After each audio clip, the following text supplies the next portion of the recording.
Hay una planta creciendo silenciosamente en tu césped ahora mismo, una que la mayoría de la gente pisa sin siquiera mirarla, pero que una vez se interpuso entre civilizaciones enteras y la hambruna. Durante siglos, cuando las cosechas fallaban y el hambre azotaba a Europa, esta humilde planta marcó la diferencia entre la supervivencia y la muerte. Sus hojas contienen más proteína que la espinaca. Sus flores pueden secarse y molerse hasta convertirlas en harina. Crece sin esfuerzo, sin permiso y sin costo. Y sin embargo, hoy en día, en muchos barrios, permitir que crezca puede acarrear una multa. Cómo una planta que alimentó a los desesperados se convirtió en algo por lo que te castigan por mantener. ¿Por qué una fuente de alimento gratuito, medicina gratuita y fertilizante gratuito sería etiquetada como una molestia en lugar de un regalo? Estas no son preguntas de jardinería o paisajismo. Son preguntas de poder, ganancias y creencias. Antes de mediados del siglo XX, esta planta no estaba oculta, ni era indeseada. Se plantaba intencionalmente. Cada bolsa de semillas de césped vendida en América la contenía. Los manuales de jardinería la elogiaban. Los agricultores la fomentaban. Los propietarios esperaban verla florecer en sus jardines. Mantenía los céspedes verdes. Restauraba el suelo, y apenas requería nada a cambio. Luego, en el lapso de una sola década, todo cambió. Casi de la noche a la mañana, esta planta ya no fue descrita como útil o hermosa. Fue rebautizada como fea, peligrosa, indeseable, una maleza. La transformación no ocurrió porque la planta cambiara. Ocurrió porque la economía a su alrededor sí lo hizo. Esta historia no es solo sobre un cultivo olvidado. Es sobre cómo se puede manipular la percepción, cómo la necesidad puede ser redefinida como desorden y cómo la propia supervivencia puede ser criminalizada cuando amenaza a la industria equivocada. Lo que estás a punto de escuchar revela cuán profundamente el marketing puede remodelar la cultura y con qué facilidad se puede enseñar a generaciones enteras a rechazar lo que una vez la sustentó. Y quizás lo más inquietante de todo, esta planta nunca desapareció. Todavía está ahí, creciendo bajo tus pies, esperando silenciosamente, mientras a la mayoría de la gente se le enseña a matarla. Durante siglos, mucho antes de que la agricultura industrial y los insumos químicos reconfiguraran los sistemas alimentarios, esta planta funcionó como una póliza de seguro silenciosa contra el hambre. Cuando el trigo fallaba, cuando la cebada se pudría en los campos y cuando el invierno se prolongaba más de lo esperado, la gente no recurría a los mercados o gobiernos, sino a lo que crecía libremente bajo sus pies. Las hojas se cosechaban y se cocinaban como espinacas, proporcionando alimento cuando no quedaba nada más. Las flores y las vainas de semillas se secaban, molían y mezclaban con harina para extender las escasas reservas de grano o reemplazarlas por completo. En tiempos de desesperación, la fiabilidad importaba más que el sabor, y esta planta ofrecía ambas cosas. Su fuerza residía en su abundancia y resiliencia. Crecía en todas partes. No requería labranza, ni riego, ni protección. Desde principios de primavera hasta finales de otoño, producía material comestible de forma continua, ofreciendo sustento cuando otros cultivos estaban inactivos o destruidos. Esto la hizo excepcionalmente valiosa durante la hambruna, cuando la imprevisibilidad era la norma y la supervivencia dependía de lo que no podía fallar. Mucho antes de que las poblaciones europeas dependieran de ella, las comunidades indígenas de América del Norte ya habían reconocido su valor. No la veían como un alimento de reserva, sino como un recurso versátil integrado en la vida diaria. Se preparaban infusiones con sus flores. Las hojas se usaban frescas o cocidas. El conocimiento de sus propiedades se transmitía no a través de libros o instituciones, sino a través de la experiencia vivida y la necesidad. Lo que a menudo se pasa por alto es la densidad nutricional contenida en algo tan ordinario. Las hojas Contienen altos niveles de proteína en comparación con muchas verduras cultivadas, junto con vitaminas esenciales como A, B, C y E. Minerales como el magnesio, el potasio y el calcio están presentes en cantidades significativas, apoyando las funciones corporales en momentos en que las deficiencias eran comunes. Esto no era comida de relleno. Sostenía la energía, la salud y la resistencia cuando las alternativas eran escasas. Durante casi 2000 años, esta planta no fue cuestionada ni debatida. Simplemente se entendía. Existía fuera de los mercados y más allá de la propiedad. No necesitaba ser comprada, regulada o aprobada. No pedía nada y ofrecía todo.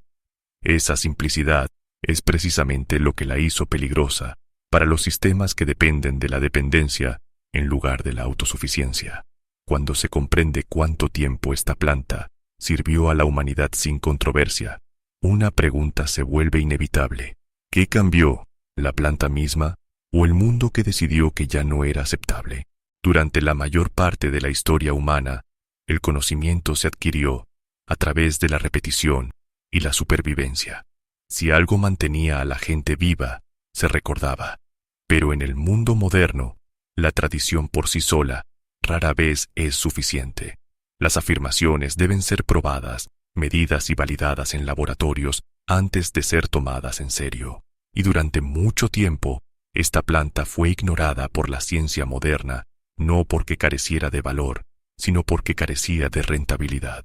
Luego, discretamente, eso empezó a cambiar.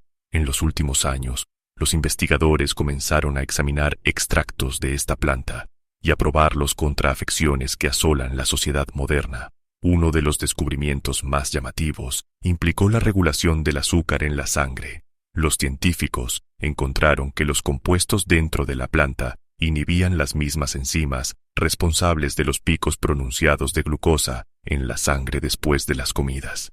Estas son las mismas enzimas a las que se dirigen los fármacos farmacéuticos ampliamente recetados para el manejo de la diabetes. La diferencia no fue sutil. En pruebas de laboratorio controladas, el extracto de la planta demostró ser más efectivo que el fármaco estándar, requiriendo una menor concentración para lograr el mismo resultado. Esto no era folclore o anécdota.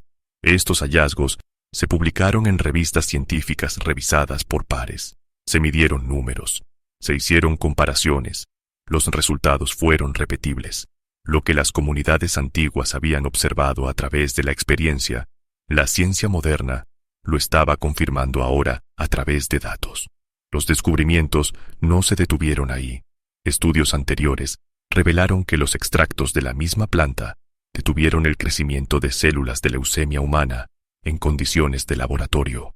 No lo ralentizaron, lo detuvieron. Estas eran células cancerosas cultivadas en tubos de ensayo, expuestas a compuestos derivados de lo que muchas personas todavía llaman maleza. Una vez más, los resultados fueron documentados, revisados y archivados dentro del registro científico. Más allá de estos hallazgos principales, el perfil nutricional básico de la planta continuó impresionando. Las hojas frescas proporcionaban un espectro de vitaminas que apoyan la función inmunológica, la reparación celular y la salud metabólica. Las flores podían prepararse en tés tradicionalmente utilizados para reducir la inflamación y controlar las fiebres.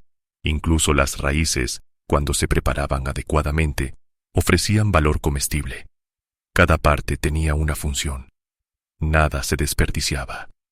Y sin embargo, a pesar de la creciente evidencia, casi nadie habla de ello. La publicidad médica no lo menciona.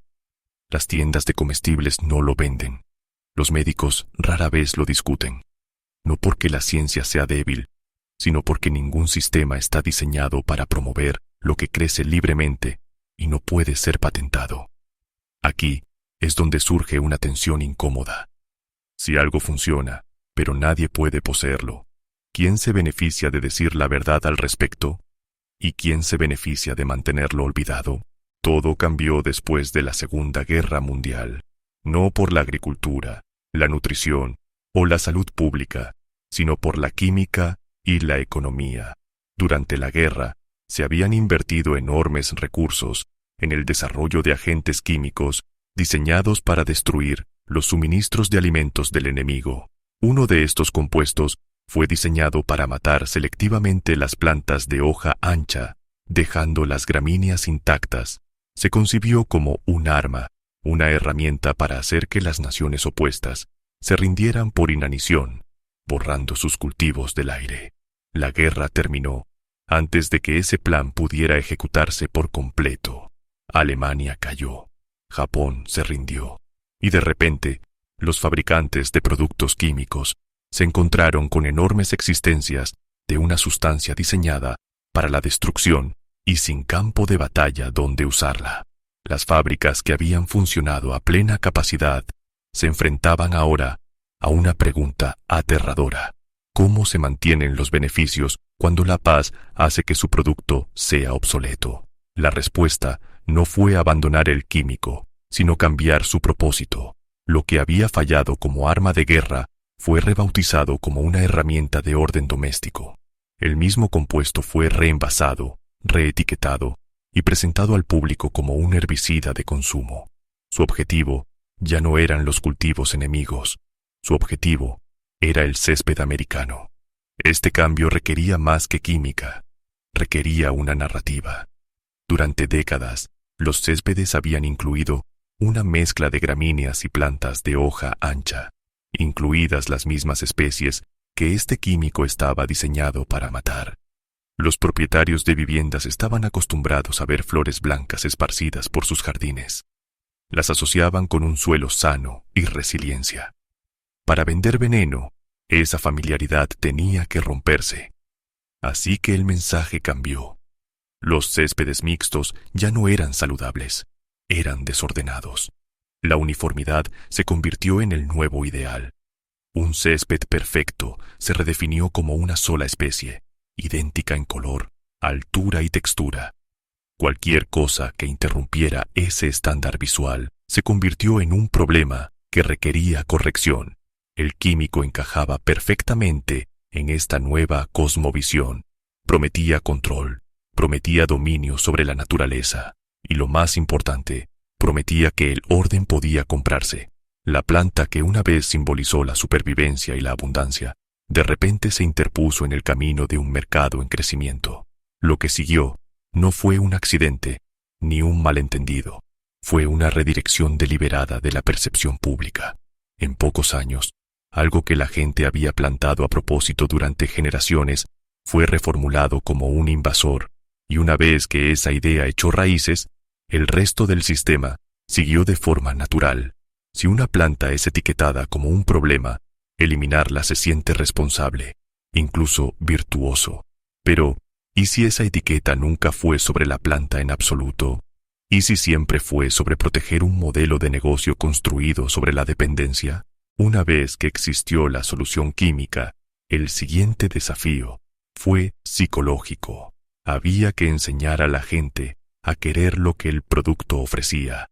Durante casi un siglo, los propietarios de viviendas habían aceptado la diversidad en sus céspedes como algo normal. Las flores de trébol no eran defectos, eran signos de vida. Ese sistema de creencias tenía que ser desmantelado y reemplazado por algo nuevo. La publicidad se convirtió en el arma principal. Los desplegables de revistas, los folletos instructivos y, más tarde, los anuncios de televisión comenzaron a mostrar una única imagen de perfección, un césped sin variaciones, una superficie tan uniforme que parecía fabricada en lugar de cultivada. Esta visión se repitió incansablemente hasta que pareció inevitable. Cualquier cosa que se desviara de ella se enmarcaba como negligencia o fracaso. El trébol, una vez elogiado en las guías de jardinería, se convirtió en el enemigo visual de este nuevo ideal. Las flores blancas fueron redefinidas como imperfecciones. La diversidad se equiparó con el desorden. Se animó sutilmente a los propietarios de viviendas a ver sus jardines no como ecosistemas vivos, sino como símbolos de estatus. Un césped impecable señalaba disciplina, prosperidad y modernidad. Para lograrlo, la intervención química ya no era opcional, era esperada. La ley siguió a la cultura. A medida que se expandían los desarrollos suburbanos, se redactaron reglas para preservar los valores de las propiedades, imponiendo la conformidad estética. Las asociaciones de propietarios de viviendas obtuvieron el poder de definir lo que era aceptable y lo que no. En muchos casos, prohibieron explícitamente el trébol, no porque dañara a nadie, sino porque interrumpía la imagen curada que se les había vendido. Aquí es donde la manipulación se vuelve más efectiva. Cuando la aplicación de la ley proviene de los vecinos en lugar de las corporaciones, la resistencia se desvanece. La gente se vigila mutuamente. Una flor en un jardín se convierte en una amenaza para la uniformidad de la cuadra. Se presentan quejas, se imponen multas, todo en nombre de las apariencias. Lo que hace notable esta transformación es la rapidez con la que se volvió invisible. En una sola generación, los niños crecieron sin ver el trébol incluido en las semillas de césped. Heredaron reglas sin cuestionar sus orígenes. Aceptaron que ciertas plantas eran simplemente malas, sin que nunca se les dijera por qué. La planta no perdió su capacidad para nutrir el suelo, alimentar a los polinizadores o sustentar a los humanos. Solo su reputación fue destruida. Y una vez que la reputación desaparece, los hechos luchan por importar. Así es como se fabrica la preferencia.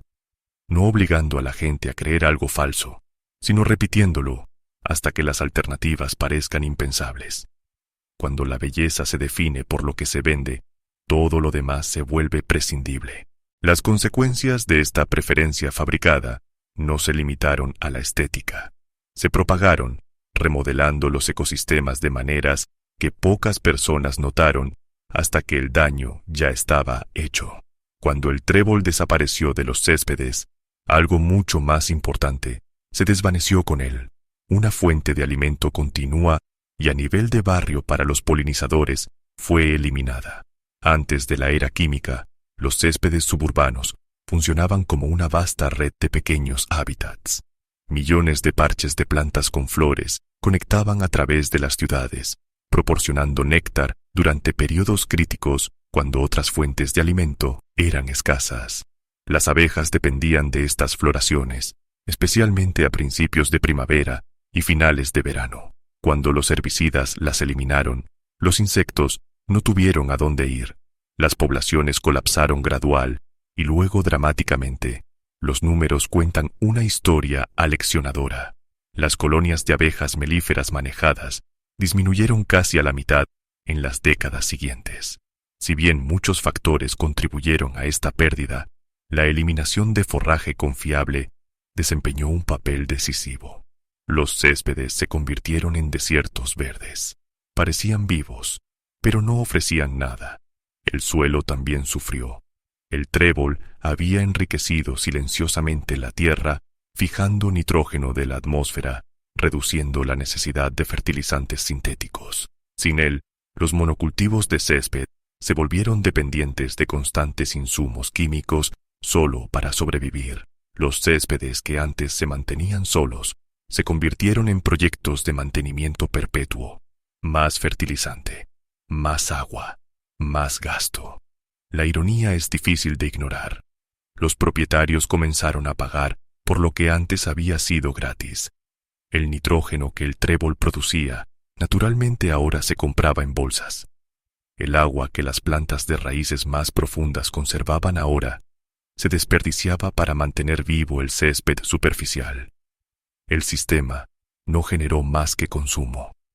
Y sin embargo, las reglas permanecieron incuestionadas.